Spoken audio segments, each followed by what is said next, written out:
Hi friends, I'm Puneeth. Welcome to my official YouTube channel Puneeth forum. ಈ ವಿಡಿಯೋಲಿ ಸ್ನೇಹಿತರೆ, ಹೊಸ ಆರ್ಥಿಕ ವರ್ಷ ಅಂದರೆ ನ್ಯೂ ಫೈನಾನ್ಷಿಯಲ್ ಇಯರ್ ನಿಮಗೆ ಗೊತ್ತಿದೆ. ಏಪ್ರಿಲ್ 1 ಮಾರ್ಚ್ 31 ತನಕ ಒಂದು ಫೈನಾನ್ಷಿಯಲ್ ಇಯರ್ ನಡೆಯುತ್ತೆ. ಅಂದರೆ ಆರ್ಥಿಕ ವರ್ಷ ಅಂತ ಕರಿತೀವಿ ನಾವು. ಜನವರಿಯಿಂದ ಕೌಂಟ್ ಆಗಲ್ಲ, ಫೈನಾನ್ಷಿಯಲ್ ಇಯರ್ ಯಾವಾಗಲೂ ಏಪ್ರಿಲಿಂದ ಕೌಂಟ್ ಆಗುತ್ತೆ. ಸೊ ಈ ಒಂದು ಏಪ್ರಿಲಿಂದ ಏನು ನಮ್ಮ ನಿರ್ಮಲಾ ಸೀತಾರಾಮನ್ ಅವರು ಬಜೆಟಲ್ಲಿ ಮಂಡಿಸಿದ್ರು, ಮತ್ತು ನಮ್ಮ ರಾಜ್ಯದ ಹಣಕಾಸು ಮಂತ್ರಿಗಳಾಗಿರ್ತಕ್ಕಂಥ ಮುಖ್ಯಮಂತ್ರಿಗಳು ಕೂಡ ಆಗಿರ್ತಕ್ಕಂಥ ಯಡಿಯೂರಪ್ಪನವರು ಏನು ಮಂಡಿಸಿದ್ರು, ಈ ಏಪ್ರಿಲ್ 1 ಅದು ಇಂಪ್ಲಿಮೆಂಟ್ ಆಗುತ್ತೆ. ಒಂದಷ್ಟು ಬದಲಾವಣೆಗಳು ಏನೇನೋ ನಾವು ಆಲ್ರೆಡಿ ಬಜೆಟಲ್ಲಿ ಮತ್ತು ಇದರಲ್ಲಿ ಎಕನಾಮಿಕ್ ಸರ್ವೆಲ್ಲಿ ನೋಡಿದ್ದೀವಿ. ಸೊ ಅದೆಲ್ಲ ಒಂದು ಪ್ರಮುಖವಾಗಿರ್ತಕ್ಕಂಥ ಬದಲಾವಣೆಗಳು ಇನ್ನೊಂದ್ಸಲ ನಿಮಗೆ ರಿವಿಷನ್ ಆಗುತ್ತೆ. ನಾನು ಅದ್ರ ಬಗ್ಗೆ ತಿಳಿಸ್ತೀನಿ ಬನ್ನಿ. ಎಸ್ಪೆಷಲಿ ಈ 2 ways ಆಫ್ ಇನ್ಕಮ್ ಟ್ಯಾಕ್ಸ್ ಒಂದು ಈ ಏಪ್ರಿಲ್ 1 ಬರ್ತಕ್ಕಂಥದ್ದು. ಏನದು 2 ways ಆಫ್ ಇನ್ಕಮ್ ಟ್ಯಾಕ್ಸ್ ಅಂದರೆ, ಎರಡು ರೀತಿಯ ಆದಾಯ ತೆರಿಗೆನ ಮೊದಲ ಬಾರಿಗೆ ನಮ್ಮ ಸರ್ಕಾರ ಏನು ಬಂದಿದೆ ಏಪ್ರಿಲ್ 1 ಇವತ್ತಿಂದ ಅದು ಜಾರಿಗೆ ಬರ್ತಾ ಇದೆ. ಎರಡು ರೀತಿ ಆದಾಯ ತೆರಿಗೆ ಅಂದರೆ, ಒಂದು ಹಳೆಯ ಆದಾಯ ತೆರಿಗೆ ಪಾವತಿ. ಇದರಲ್ಲಿ ಏನಾಗುತ್ತೆ ಅಂದರೆ, ಸೊ ಈ ಒಂದು ಹಳೆಯ ತೆರಿಗೆ ಪದ್ಧತಿಯಲ್ಲಿ ಏನಾಗುತ್ತೆ ಅಂದರೆ, ವಿವಿಧ ರೀತಿಯ ವಿನಾಯಿತಿಗಳನ್ನ ಪಡ್ಕೋಬೋದು. ಅಂದರೆ ನಾವೇನು ಮೊದಲು ವಿನಾಯಿತಿ ಅಂದ್ರೆ 80cc, 80DD ಅಂಡರ್ ಇದ್ರಲ್ಲಿ ಫಾರ್ಮಲ್ ಅಡಿ ನಾವು ಏನು ನಾವು ಎಕ್ಸ್ಪೆನ್ಸಿವ್ ಮಾಡಿರ್ತೀವಿ, ಅಂದರೆ ನಾವು ಸೇವಿಂಗ್ಸ್ ಮಾಡಿರ್ತೀವಿ, ಅದನ್ನು ನಾವು ತೋರಿಸ್ಬೋದು. ಸೊ ಹೊಸ ಆದಾಯ ತೆರಿಗೆ ಏನು ಅಂತಂದರೆ, ಇದರಲ್ಲಿ ಯಾವುದೇ ವಿನಾಯಿತಿ ಪಡೆದುಕೊಳ್ಳಲು ಇರಲ್ಲ, ಬಟ್ ಆದಾಯ ತೆರಿಗೆ ಏನಿದೆ ಅದು ಪರ್ಸೆಂಟೇಜ್ ಕಮ್ಮಿ ಇರುತ್ತೆ. ಸೊ ಜಸ್ಟ್ ನಿಮಗೊಂದು ರೆಫರೆನ್ಸಾಗಿ ನಾನು ಕೊಡೋದಾದರೆ, ಇಲ್ಲಿ ನೋಡಿ, ಇಲ್ಲಿ ನಿಮಗೆ ಹಳೆ ಒಂದು ಸಿಸ್ಟಮಲ್ಲಿ ಏನಾಗುತ್ತೆ ಅಂದರೆ ಅಪ್ ಟು 2.5 lakhs ತನಕ ನಿಲ್ಲಿರುತ್ತೆ. ಸೊ ಇಲ್ಲಿರ್ತಕ್ಕಂಥ ಒಂದು ಆದಾಯ ತೆರಿಗೆಯಲ್ಲಿ ನಿಲ್ ಅಂತ ಏನು ಹೇಳಿದ್ವಿ, ಈ ಹೊಸ ಆದಾಯ ತೆರಿಗೆಲು ಕೂಡ ನಿಮ್ಗೆ ಏನಾಗುತ್ತೆ ಅಪ್ ಟು 2.5 ಲಕ್ಷ ತನಕ ನಿಲ್ಲಿರುತ್ತೆ. ಇಲ್ಲಿ ನೋಡಿ, 2.5ಇಂದ ನಿಮಗೆ 3 ಲಕ್ಷ ಏನಿದೆ, ಇಲ್ಲಿ 5% ಇದ್ರೆ, ಇಲ್ಲಿ 2.5ಇಂದ 5 ಲಕ್ಷ ತನಕ 5% ಇದೆ. ಸೊ ಇಲ್ಲಿ ನೋಡಿ, 5ರಿಂದ 7.5 ಲಕ್ಷ ತನಕ 10% ಇದೆ. ಇಲ್ಲಿ 3ರಿಂದ 5 ಲಕ್ಷ ತನಕ, ಅಂದರೆ ಇದು ವೇರಿ ಆಗುತ್ತೆ. ನಮ್ಮ ಹಳೆ ಸಿಸ್ಟಮಲ್ಲಿ ನಿಮಗೆ ತಡೀರಿ, ಈಗ ಒಂದು ಇದ್ರಲ್ಲಿ ಬೇಡ, ನಾನು ಇಲ್ಲಿ ನಿಮಗೆ ತೋರಿಸ್ತೀನಿ. ಇಲ್ಲಿ ನೋಡಿ, ಇಲ್ಲಿ ನೋಡೋದಾದರೆ 2ರಿಂದ 2.5 ಲಕ್ಷ ತನಕ ಎಕ್ಸಿಸ್ಟಿಂಗ್, ಅಂದರೆ ಹಳೆ ಸಿಸ್ಟಮ್, ಇದು ಹೊಸ ಸಿಸ್ಟಮು. ಇಲ್ಲಿ ನೋಡೋದಾದರೆ ನೀವು 2ರಿಂದ 2.5 ಲಕ್ಷ ತನಕ ಎಕ್ಸಾಮ್ಟ್ ಎರಡರಲ್ಲೂ ಇದೆ. 2.5ರಿಂದ 5 ಲಕ್ಷ ತನಕ ಇಲ್ಲಿ ನಿಮ್ಗೆ 5% ಆದರೆ ಹಳೆ ಒಂದು ಇದರಲ್ಲಿ, ಅಂದರೆ ಯಾಕಂದರೆ ನೀವು ಕ್ಲೈಮ್ ಮಾಡ್ಕೋಬೋದು. ಅಂದರೆ ನೀವು ಏನೋ ಆದಾಯ ತೆರಿಗೆಯಲ್ಲಿ ನೀವು ಆದಾಯವನ್ನು ತೋರಿಸ್ಕೋಬೋದು. ಒಂದು ಹೆಲ್ತ್ ಆಗ್ಬೋದು, ಅಥವಾ ಸೇವಿಂಗ್ಸ್ ಆಗ್ಬೋದು, LIC ಆಗ್ಬೋದು, ತೋರಿಸ್ಕೋಬೋದು. ಆದರೆ ಹೊಸದ್ರಲ್ಲಿ ಏನಾಗುತ್ತೆ ಅಂದರೆ ತೋರ್ಸೋಕ್ಕಾಗಲ್ಲ, ರೇಟ್ ಆಫ್ ಇಂಟ್ರೆಸ್ಟ್ ಕಮ್ಮಿ ಇರುತ್ತೆ. ಫಾರ್ ಎಕ್ಸಾಂಪಲ್ 5ರಿಂದ 7.5 ಲಕ್ಷ ತನಕ ಇಲ್ಲಿ ನೋಡಿ, ಇಲ್ಲಿ 20% ಇದ್ರೆ ಹಳೆ ಸಿಸ್ಟಮಲ್ಲಿ, ನಿಮಗೆ ಹೊಸ ಸಿಸ್ಟಮಲ್ಲಿ 10 ಇದೆ. ಅಂದರೆ ಹೊಸ ಸಿಸ್ಟಮಲ್ಲಿ ಏನಾಗುತ್ತೆ, ನೀವು ಎಕ್ಸಂಪ್ಷನ್ ತೋರ್ಸೋಕ್ಕಾಗಲ್ಲ, ಬಟ್ ರೇಟ್ ಆಫ್ ಇಂಟ್ರೆಸ್ಟ್ ಕಮ್ಮಿ ಇರುತ್ತೆ. ನೀವು ಈ ಒಂದು ಸಿಸ್ಟಮ್ ಅವ್ರು ಚೂಸ್ ಮಾಡ್ಕೋಬೋದು. ನೋಡಿ, ಈಗ 7.5ರಿಂದ 10 ಲಕ್ಷ ತನಕ 20% ಆದರೆ ಇದು 15% ಇದೆ. ಅಂದರೆ ನೀವು ಈ ಒಂದು ಸಿಸ್ಟಮ್ನವರು ಹಳೆ ಸಿಸ್ಟಮ್ ಅವರು ಚೂಸ್ ಮಾಡ್ಕೋಬೋದು, ಹೊಸ ಸಿಸ್ಟಮ್ ಅವರು ಚೂಸ್ ಮಾಡ್ಕೋಬೋದು. ಸೊ ಇದು ಎರಡು ರೀತಿಯ ಆದಾಯ ತೆರಿಗೆ ಇವತ್ತಿಂದ ಜಾರಿಗೆ ಇದೆ. ಇದು ಇತಿಹಾಸದಲ್ಲಿ ಮೊದಲನೇ ಬಾರಿಗೆ ನಮ್ಮ ಭಾರತದಲ್ಲಿ ಆಗ್ತಾ ಇರ್ತಕ್ಕಂಥದ್ದು. ನೆಕ್ಸ್ಟ್ ಇನ್ನೊಂದೇನು ಚೇಂಜ್ ಆಗುತ್ತೆ, ನಿಮ್ಗೆ ಆಲ್ರೆಡಿ ಗೊತ್ತಿದೆ. ಲಾಸ್ಟ್ ಇಯರೇ ಇದರದ್ದು ಘೋಷಣೆ ಮಾಡಿದ್ರು, ಈ ಒಂದು ಬಜೆಟಲ್ಲಿ ಕೂಡ ಹೇಳಿದರು. ಏಪ್ರಿಲ್ 1ರಿಂದ 10 ರಾಷ್ಟ್ರೀಕೃತ ಬ್ಯಾಂಕ್ಗಳು ಮರ್ಜ್ ಆಗಿ 4 ಬ್ಯಾಂಕ್ಗಳಾಗಿ ಆಗ್ತವೆ. ಯಾವ್ದ್ಯಾವುದು ಅಂತ ನೋಡಿದ್ರೆ, ಪಂಜಾಬ್ ನ್ಯಾಷನಲ್ ಬ್ಯಾಂಕ್ನಲ್ಲಿ Punjab national bank, oriental bank of commerce ಮತ್ತು ಯುನೈಟೆಡ್ ಬ್ಯಾಂಕ್, ಈ 3 ಸೇರಿ ಪಂಜಾಬ್ ನ್ಯಾಷನಲ್ ಬ್ಯಾಂಕ್ ಆಗ್ತಾ ಇದೆ. ನೆಕ್ಸ್ಟ್ ಕೆನರಾ ಬ್ಯಾಂಕ್ನಲ್ಲಿ ಸಿಂಡಿಕೇಟ್ ಬ್ಯಾಂಕ್ ವಿಲೀನ ಆಗ್ತಾ ಇದೆ. ಅದೇ ರೀತಿ ಇಂಡಿಯನ್ ಬ್ಯಾಂಕ್ನಲ್ಲಿ Allahabad bank, union bank of ಇಂಡಿಯಾದಲ್ಲಿ, ಅಂದರೆ ಇಂಡಿಯನ್ ಬ್ಯಾಂಕ್ ಮತ್ತು ಅಲಹಾಬಾದ್ ಬ್ಯಾಂಕ್ ಸೇರಿ ಒಂದು ಬ್ಯಾಂಕ್, ಅಂದರೆ ಇಂಡಿಯನ್ ಬ್ಯಾಂಕ್ ಆಗುತ್ತೆ. ಯೂನಿಯನ್ ಬ್ಯಾಂಕ್ ಆಫ್ ಇಂಡಿಯಾದಲ್ಲಿ ಆಂಧ್ರ ಬ್ಯಾಂಕ್ ಮತ್ತು ಕಾರ್ಪೊರೇಷನ್ ಬ್ಯಾಂಕ್, ಇದೆರಡು ಯೂನಿಯನ್ ಬ್ಯಾಂಕ್ ಆಫ್ ಇಂಡಿಯಾದಲ್ಲಿ ವಿಲೀನ ಆಗ್ತದೆ. ಸೊ 10 ಇರೋದು ಟೋಟಲ್ 4 ಆಗಿ ಕನ್ವರ್ಟ್ ಆಗ್ತಾ ಇದೆ. ಸೊ ಇದು ಇವತ್ತಿಂದ ಎಫೆಕ್ಟ್, ಇವತ್ತಿಂದ ಅದು ಜಾರಿಗೆ ಬರ್ತಕ್ಕಂಥದ್ದು. ನೆಕ್ಸ್ಟ್ ನೋಡೋದಾದ್ರೆ, ಭಾರತ್ 6 B6 ಅಂತ ಏನು ಕರಿತೀವಿ, ಭಾರತ್ ಸ್ಟೇಟ್ 6 ಅಂತಲೇ ಕರಿತೀವಿ. ಆದರೆ ಇಂಧನ, ಆ ಗುಣಮಟ್ಟದ ಇಂಧನ ಇವತ್ತಿಂದ ಎಫೆಕ್ಟಿವ್, ಇವತ್ತಿಂದ ಇದನ್ನ ಮಾರಬೇಕು ಅಂತಕ್ಕಂಥದ್ದು. ಇದು ಆಲ್ರೆಡಿ ಟಾರ್ಗೆಟ್ ಫಿಕ್ಸ್ ಮಾಡಿದ್ರು. ಏಪ್ರಿಲ್ 1ರಿಂದ ದೇಶದಿಂದ ಜಾರಿಗೆ ಬರ್ತಾ ಇರ್ತಕ್ಕಂಥದ್ದು. ಸೊ ಇದರಿಂದ ಏನಾಗುತ್ತೆ ಹೇಳಿ, P6 ಇಂಧನ ಅಂದರೆ ಪ್ಯೂರಿಟಿ ಜಾಸ್ತಿ ಇರುತ್ತೆ. ನಿಮಗೆ ಪ್ಯೂರಿಟಿ ಜಾಸ್ತಿ ಇದ್ದಾಗ ಏನಾಗುತ್ತೆ, ಅದರ ಕಾಸ್ಟ್ ಕೂಡ ಜಾಸ್ತಿ ಆಗುತ್ತೆ. ಸೊ ಪೆಟ್ರೋಲ್ ಡೀಸೆಲ್ ದರ ನಿಮಗೆ ಅಂತಾರಾಷ್ಟ್ರೀಯ ಮಾರುಕಟ್ಟೆಯಲ್ಲಿ ಬ್ಯಾರಲ್ ಕಮ್ಮಿ ರೇಟ್ ಆಗಿದ್ರು ಕೂಡ 17 ವರ್ಷಕ್ಕಿಂತ ಹಿಂದಿನ ರೇಟ್ಗೆ ಹೋಗಿದೆ. ಆದರೂ ಕೂಡ ನಮ್ಮ ದೇಶದಲ್ಲಿ ಕಮ್ಮಿ ಆಗಲ್ಲ, ಬಿಕಾಸ್ ಆಫ್ B6 ಇದು. ಮತ್ತು ಅದ್ರ ಮೇಲೆ ಇರ್ತಕ್ಕಂಥ ತೆರಿಗೆಗಳನ್ನು ಜಾಸ್ತಿ ಮಾಡಿದ್ರಿಂದ ನಮ್ಮ ದೇಶದಲ್ಲಿ ಆ ಒಂದು ರೇಟ್ನ ಕಮ್ಮಿ ಮಾಡಿಲ್ಲ. ಸೊ ಇದೊಂದೇ ಅಲ್ಲ, ಇದ್ರ ಜೊತೆಗೆ ನಮ್ಮ ರಾಜ್ಯದಲ್ಲಿ ಇನ್ನೂ ಹೊಡೆತ ಬೀಳುತ್ತೆ. ಏನಕ್ಕೆ ಅಂತಂದರೆ, ನಮ್ಮ ರಾಜ್ಯ ಸರ್ಕಾರ ಕೂಡ ಪೆಟ್ರೋಲ್ ಡೀಸೆಲ್ ಬೆಲೆಗೆ ₹1 ಹೆಚ್ಚಳ ಮಾಡಬೇಕು ಅಂತ ಅಂದ್ಬಿಟ್ಟು ಬಜೆಟಲ್ಲಿ ಯಡಿಯೂರಪ್ಪನವರು ಹೇಳಿದರು. ಏಪ್ರಿಲ್ 1ರಿಂದ ಇದು ಜಾರಿಗೆ ಬರ್ತಾ ಇರ್ತಕ್ಕಂಥದ್ದು. ಪೆಟ್ರೋಲ್ ಮೇಲಿನ ತೆರಿಗೆ 32ರಿಂದ 35ಕ್ಕೆ ಹೆಚ್ಚಿಗೆ ಮಾಡಿದ್ರು, ಪರ್ಸೆಂಟೇಜ್ ಅಷ್ಟು ಶೇಕಡ. ಅದೇ ರೀತಿ ಡೀಸೆಲ್ ಮೇಲಿನ ತೆರಿಗೆ ಕೂಡ 21ರಿಂದ 24% ಅಷ್ಟು ಹೆಚ್ಚಿಗೆ ಮಾಡಿದ್ರು. ಅದರಿಂದ ಪೆಟ್ರೋಲ್ ಒಂದು ₹1.60 ಮತ್ತು ಡೀಸೆಲ್ ₹1.59 ಈ ಒಂದು ಏಪ್ರಿಲ್ 1ರಿಂದ ಜಾರಿಯಲ್ಲಿ ಜಾಸ್ತಿ ಆಗುತ್ತೆ. ಆದರೆ ಇದು ರೇಟ್ ಅಷ್ಟೇ ಇದ್ರೂ ಕೂಡ ಏನಕ್ಕೆ ಇದು ಆಗುತ್ತೆ ಅಂತಂದರೆ ಅಂದರೆ ಈ ಟ್ಯಾಕ್ಸ್ ಜಾಸ್ತಿ ಆಗಿದ್ರು ಕೂಡ ರೇಟು ಇವತ್ತಿನ ಮಾರ್ಕೆಟ್ ರೇಟು ಸೇಮ್ ಮೇಂಟೈನ್ ಆಗಿರುತ್ತೆ. ಬಿಕಾಸ್ ಅಂತಾರಾಷ್ಟ್ರೀಯ ಮಾರುಕಟ್ಟೆಯಲ್ಲಿ 17 ವರ್ಷದ ಹಿಂದಿನ ರೇಟ್ಗೆ ಹೋಗಿದೆ ಒಂದು ಬ್ಯಾರಲ್ ಆಯಿಲ್. ಸೊ ಅದರಿಂದ ಏನಾಗುತ್ತೆ, ಅಲ್ಲಿಗೆ ಇವರು ಏನು ಮಾಡ್ತಾರೆ, ಮ್ಯಾಚ್ ಮಾಡ್ಕೋತಾ ಇದ್ದಾರೆ. ಸೊ ಅದರಿಂದ ರೇಟ್ ಜಾಸ್ತಿ ಮಾಡೋ ಅಂಥ ಇದು ನೆಸಿಟಿ ಇರಲ್ಲ. ಬಟ್ ಹೇಳೋಕ್ಕಾಗಲ್ಲ, ಈ 14 ದಿನ ಲಾಕ್ಡೌನ್ ನಂತರ ಈ ಏನು ಎಕನಾಮಿಕಲ್ ಲಾಸ್ ಆಗಿರುತ್ತೆ, ಇದಕ್ಕೋಸ್ಕರ ರೇಟ್ ಜಾಸ್ತಿ ಮಾಡುವಂಥ ಪರಿಸ್ಥಿತಿ ಕೂಡ ಇದೆ. ನಾವು ಅದನ್ನ ತಳ್ಳಿ ಹಾಕೋವಂತಿಲ್ಲ. ಅದೇ ರೀತಿ ಏನು ಅಬಕಾರಿ ಅಂದರೆ ಎಕ್ಸೈಸ್ ಟ್ಯಾಕ್ಸು ಕೂಡ ನಮ್ಮ ರಾಜ್ಯ ಸರ್ಕಾರ 6% ಜಾಸ್ತಿ ಮಾಡಿದೆ ಸುಂಕ. ಸೊ ಅದು ಕೂಡ ಇವಾಗ ಬಂದ್ ಆಗಿರ್ಬೋದು liquor shops, but after April 14 open ಆಗುತ್ತೆ. ಸೊ ಅಷ್ಟರಲ್ಲಿ ಈ ಒಂದು ಬೆಲೆ ಇಂಪ್ಲಿಮೆಂಟ್ ಆಗ್ತಕ್ಕಂಥದ್ದು, ಅಂದರೆ 6% ಜಾಸ್ತಿ ಆಗ್ತಕ್ಕಂಥದ್ದು. ಮತ್ತು ಇನ್ನೂ ನೆಕ್ಸ್ಟ್ ನೋಡೋದಾದ್ರೆ ನಾವು ನಮ್ಮ ಕೈಲಿ ಇರತಕ್ಕಂಥ ಡಿವೈಡೆಂಡ್ ತೆರಿಗೆ ಕಮ್ಮಿ ಆಗ್ತಕ್ಕಂಥದ್ದು. ಡಿವೈಡೆಂಡ್ ತೆರಿಗೆ ಅಂದರೆ ಡಿವೈಡೆಂಡ್ ಡಿಸ್ಟ್ರಿಬ್ಯೂಷನ್ ಟ್ಯಾಕ್ಸ್ ಅಂತ ಕರಿತೀವಿ, DDT, ಡಿವೈಡೆಂಡ್ ಡಿಸ್ಟ್ರಿಬ್ಯೂಷನ್ ಟ್ಯಾಕ್ಸ್ ಅಂತಂದ್ರೆ ಏನು ಅಂದರೆ, ಸಿಂಪಲ್ ಆಗಿ ಹೇಳ್ಬೇಕಂದ್ರೆ, ನೀವೆಲ್ಲರೂ ಇನ್ವೆಸ್ಟ್ ಮಾಡಿರ್ತೀರಾ ಅಂತ ಇಟ್ಕೊಳ್ಳಿ, ಅದರಿಂದ ಲಾಭ ಬರುತ್ತೆ.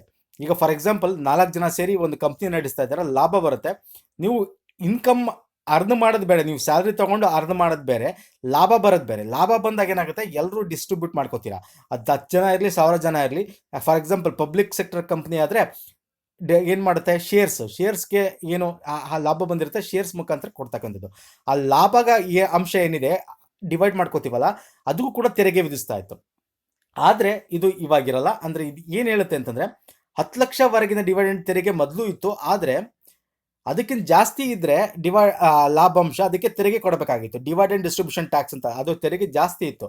ಆದರೆ ಇದನ್ನು ಬಂದ್ ಮಾಡ್ತಾರೆ ಏಪ್ರಿಲ್ 1ರಿಂದ ನಮ್ಮ ಭಾರತ ಸರ್ಕಾರ. ಆದರೆ ಇದಕ್ಕೆ ಹೆಂಗೆ ತೆರಿಗೆ ಹಾಕ್ತಾರೆ ಅಂದರೆ, ಆದಾಯ ತೆರಿಗೆ ಅಂತ ಹಾಕ್ತಾರೆ. ಅಂದರೆ dividend distribution tax rate of interest ಜಾಸ್ತಿ ಇತ್ತು 1%. ಆದರೆ ಈ ಆದಾಯ ಇನ್ಕಮ್ ಅಂತ ಕನ್ಸಿಡರ್ ಮಾಡ್ತಾ ಇದ್ದಾರೆ ಲಾಭಾಂಶನ. ಅವಾಗೇನಾಗುತ್ತೆ, ನಿಮ್ಗೆ ಏನು ಇನ್ಕಮ್ ಟ್ಯಾಕ್ಸ್ ಸ್ಲ್ಯಾಬ್ನ ಫಸ್ಟ್ ತೋರಿಸಿದೆ, ಆ ಸ್ಲ್ಯಾಬ್ ಮುಖಾಂತರ ಇವರು ಟ್ಯಾಕ್ಸ್ನ ಕಟ್ಟಬೇಕಾಗತ್ತೆ. ಅಂದರೆ ಇದು ರೇಟ್ ಕಮ್ಮಿ ಇರುತ್ತೆ 1% ಅಷ್ಟೇ, ಅಂದರೆ DDTಗಿಂತ ಕಮ್ಮಿ ಇರತಕ್ಕಂಥದ್ದು. ಸೊ ಇಲ್ಲಿ ಒಟ್ಟು ಡಿವಿಡೆಂಟ್ ಮೊತ್ತ 5,000ಗಿಂತ ಹೆಚ್ಚಿದ್ರೆ ಅದಕ್ಕೆ 10% TDSನ ವಿಧಿಸ್ತಾರೆ. TDSನ ಕೂಡ ವಿಧಿಸ್ತಾರೆ, ಅಂದರೆ ಟ್ಯಾಕ್ಸ್ ಇದು. ಸೊ ನೆಕ್ಸ್ಟು ನಾವು ನೋಡೋದಾದರೆ NRI ಸ್ಥಾನಮಾನದಲ್ಲಿ ಬದಲಾವಣೆ ಆಗ್ತಾ ಇದೆ. ಸೊ ಏನದು NRI ಸ್ಥಾನಮಾನ ಅಂತಂದರೆ, ಈಗ ಫಾರ್ ಎಕ್ಸಾಂಪಲ್ NRI ಅಂದರೆ ನಾನ್ ರೆಸಿಡೆಂಟ್ ಆಫ್ ಇಂಡಿಯಾ, ಅನಿವಾಸಿ ಭಾರತೀಯ ಅಂತ ಏನು ಕರಿತಿದ್ವಿ, ಅವರು ಸಾಮಾನ್ಯ ನಿವಾಸಿ ಅಲ್ಲ ಅಂತ ಪರಿಗಣಿಸ್ತಾರೆ. ಯಾವಾಗ ಅಂತಂದರೆ ನೋಡಿ, ಭಾರತದಲ್ಲಿ ಅವರ ಆದಾಯ ವಾರ್ಷಿಕ 15 ಲಕ್ಷ ಮೀರಿದರೆ, ಅವ್ರು 120 ದಿನ ಭಾರತ ನೆಲೆಸಿದ್ರೆ, ಕಳೆದ 4 ಹಣಕಾಸು ವರ್ಷದಲ್ಲಿ 365ಕ್ಕಿಂತ ಹೆಚ್ಚು ಕಾಲ ನೆಲೆಸಿದ್ರೆ ಹೀಗೆ ಪರಿಗಣಿಸಲಾಗುತ್ತೆ. ಅಂದರೆ ಇಷ್ಟು ನೆಲೆಸಿದ್ರೆ ಅವ್ರನ್ನ ಸಾಮಾನ್ಯ ನಿವಾಸಿ ಅಲ್ಲ ಅಂತ ಪರಿಗಣಿಸ್ತಾರೆ. ಆಗ ಏನಾಗುತ್ತೆ ಅಂದರೆ, ಅವ್ರ ಆದಾಯ ತೆರಿಗೆ ಅನ್ವಯವಾಗುತ್ತೆ. ಅವರ ಆದಾಯ 15 ಲಕ್ಷ ಮೀರದೇ ಇದ್ದರೆ, ಇಲ್ಲಿ ಏನು 15 ಲಕ್ಷ ಮೀರಿದ್ರೆ ಮಾತ್ರ ಅವರು ಸಾಮಾನ್ಯ ನಿವಾಸಿ ಅಲ್ಲ. ಮೀರಿದ್ರೆ ಅಂದರೆ 15 ಲಕ್ಷಕ್ಕಿಂತ ಕಮ್ಮಿ ಇದ್ದರೆ ಏನಾಗುತ್ತೆ ಅಂದರೆ, ಅವರು 181ಕ್ಕಿಂತ ಹೆಚ್ಚು ಕಾಲ ಭಾರತ ನೆಲೆಸದೇ ಇದ್ದರೆ ಅವರು ಹಿಂದಿನಂತೆ NRI ಅಂತ ಪರಿಗಣಿಸ್ತಾರೆ. ಇದರ ಉದ್ದೇಶ ಇಷ್ಟೇ ಸ್ನೇಹಿತರೆ, NRI ಅಂತ ಕನ್ಸಿಡರ್ ಮಾಡಿದ್ರೆ ಏನಾಗುತ್ತೆ, ಅವರ ಒಂದು ಏನು ಇನ್ಕಮ್ ಟ್ಯಾಕ್ಸ್ ನಮ್ಮ ಭಾರತಕ್ಕೆ ಅನ್ವಯ ಆಗಲ್ಲ. ಅವರು ಯಾವ ದೇಶದವರು ಅಲ್ಲಿಗೆ ಇನ್ಕಮ್ ಟ್ಯಾಕ್ಸ್ ಅಲ್ಲಿ ಕಟ್ಟಬೇಕಾಗತ್ತೆ. ಸೊ ಅದರಿಂದ ಇವರು 15 ಲಕ್ಷಕ್ಕಿಂತ ಜಾಸ್ತಿ ಸಂಬಳ ತಗೋತಾ ಇದ್ದು, ಈ ಭಾರತದಲ್ಲಿ ನೆಲೆಸಿದ್ದು 225ಕ್ಕಿಂತ ಜಾಸ್ತಿ ದಿನ ನೆಲೆಸಿದ್ದು, 4 ಹಣಕಾಸು ಲಾಸ್ಟ್ 4 ಫೈನಾನ್ಷಿಯಲ್ ಇಯರ್ಸಿಂದ 365 ದಿನಕ್ಕಿಂತ ಹೆಚ್ಚು ನೆಲೆಸಿದ್ರೆ ಅವ್ರಿಗೆ ಏನಾಗುತ್ತೆ ಅಂತಂದರೆ, ನಮ್ಮ ಸಾಮಾನ್ಯ ನಿವಾಸಿ ಅಲ್ಲ ಅವರು ಅಂತ ಕನ್ಸಿಡರ್ ಮಾಡಿ ಏನು ಮಾಡ್ತಾರೆ, ಅವ್ರಿಗೆ ಇನ್ಕಮ್ ಟ್ಯಾಕ್ಸು ಅನ್ವಯ ಆಗ್ತಕ್ಕಂಥದ್ದು ಅಷ್ಟೇ. ಇದರಿಂದ ಇನ್ಕಮ್ ಟ್ಯಾಕ್ಸ್ ತಗೊಳ್ಳೋದು ಒಂದು ಉದ್ದೇಶ ಅಷ್ಟೇ ಇದ್ರದ್ದು. ನೆಕ್ಸ್ಟು ನಾವು ಇನ್ನೊಂದು ಚೇಂಜ್ ಏನು ಅಂದರೆ, ಗೃಹ ಸಾಲದ ಮೇಲಿನ ವಿನಾಯಿತಿ ಮುಂದುವರಿಕೆ ಆಗುತ್ತೆ. ಅಂದರೆ 45 ಲಕ್ಷಕ್ಕಿಂತ ಕಡಿಮೆ ಮೌಲ್ಯದ ಮನೆ ಖರೀದಿ ಮಾಡೋರಿಗೆ ಆ 1.5 ಲಕ್ಷ ರೂಪಾಯಿಗೆ ಏನು ಬಡ್ಡಿ ವಿಧಿಸ್ತಾರೆ, 1.5 ಲಕ್ಷದ ಬಡ್ಡಿ ಅಮೌಂಟ್ ಏನಿದೆ ಅದು ವಿನಾಯಿತಿ ಕೊಡ್ತಾ ಇದ್ದಾರೆ. ಎಲ್ಲಿ ತನಕ ಅಂದರೆ ಮಾರ್ಚ್ 31, 2021 ಒಳಗೆ ಖರೀದಿಸುವಂಥ ಮನೆಗಳಿಗೆ ಇದು ಅನ್ವಯವಾಗ್ತಕ್ಕಂಥದ್ದು. ಸೊ ಈ ಒಂದು ಆದಾಯ ತೆರಿಗೆ ಏನಾಗುತ್ತೆ, ಕಾಯ್ದೆ ಸೆಕ್ಷನ್ 80E ಅಡಿಲಿ ತೆರಿಗೆ ವಿನಾಯಿತಿ ಕೂಡ ಲಭಿಸುತ್ತೆ ಅವ್ರಿಗೆ. ಅಂದರೆ ಇದರ ಒಂದು ಸಬ್ಸಿಡಿ ರೀತಿ ಬಡ್ಡಿಯಲ್ಲಿ ಕಮ್ಮಿ ಮಾಡ್ತಕ್ಕಂಥದ್ದು, ಅಸಲಿನಲ್ಲ ಬಡ್ಡಿಯಲ್ಲಿ. ನೆಕ್ಸ್ಟು ಸ್ಟಾರ್ಟಪ್ ಇಸ್ಯಾಪ್ ಶೇರುಗಳಲ್ಲಿ TDS ಇಲ್ಲ.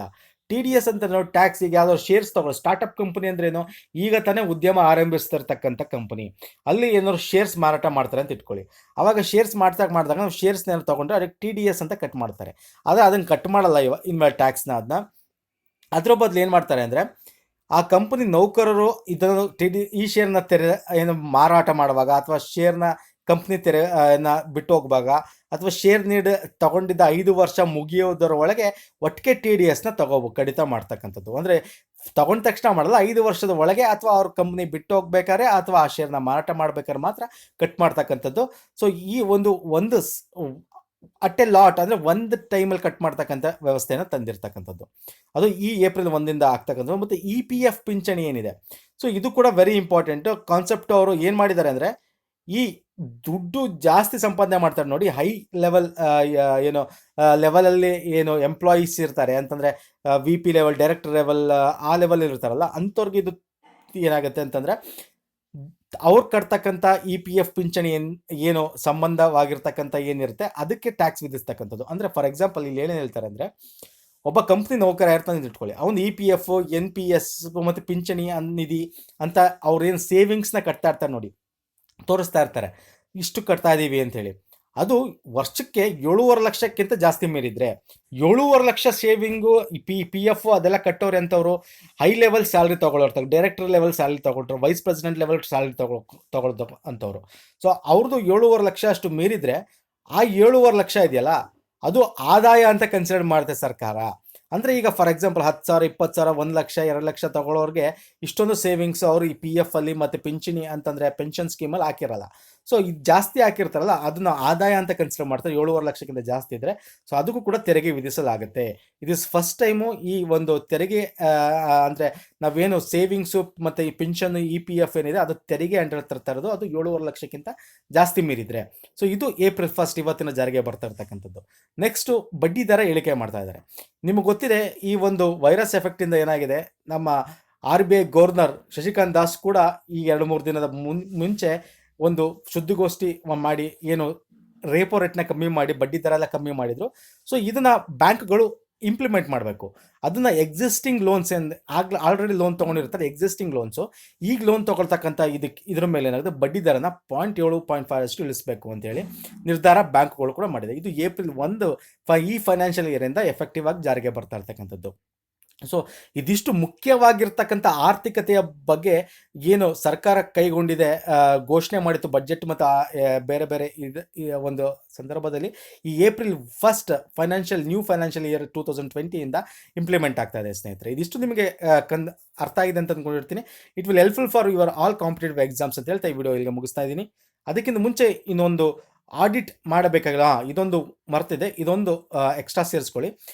ಅಂದರೆ ವಾರ್ಷಿಕ 1 ಕೋಟಿಗಿಂತ ಹೆಚ್ಚು ವಹಿವಾಟು ನಡೆಸುವ ಸಣ್ಣ ಕಂಪನಿಗಳೇನಿವೆ ಅವರು ಪ್ರತಿ ವರ್ಷ ಆಡಿಟ್ ಮಾಡಿಸ್ಬೇಕಾಗಿತ್ತು. ಆದರೆ ಈ ಬಜೆಟಲ್ಲಿ ಏನು ಹೇಳಿದ್ರು ನಿರ್ಮಲಾ ಸೀತಾರಾಮನ್ ಅಂದರೆ, ಇದು 5 ಕೋಟಿಗೆ ಹೆಚ್ಚಲಾಗಿದೆ. ಅಂದರೆ 1 ಕೋಟಿ ಅಲ್ಲ, 5 ಕೋಟಿ ತನಕ ಏನಾದ್ರು ಅವ್ರ ಬಿಸ್ನೆಸ್ ವಹಿವಾಟು ಅಂದರೆ ಟ್ರಾನ್ಸಾಕ್ಷನ್ ಮಾಡ್ತಾ ಇದ್ರೆ ಅವ್ರು ಮಾತ್ರ ಏನು ಮಾಡಬೇಕು, ಆಡಿಟಿಂಗ್ ಮಾಡಿಸ್ಬೇಕಾಗತ್ತೆ ಪ್ರತಿ ವರ್ಷ.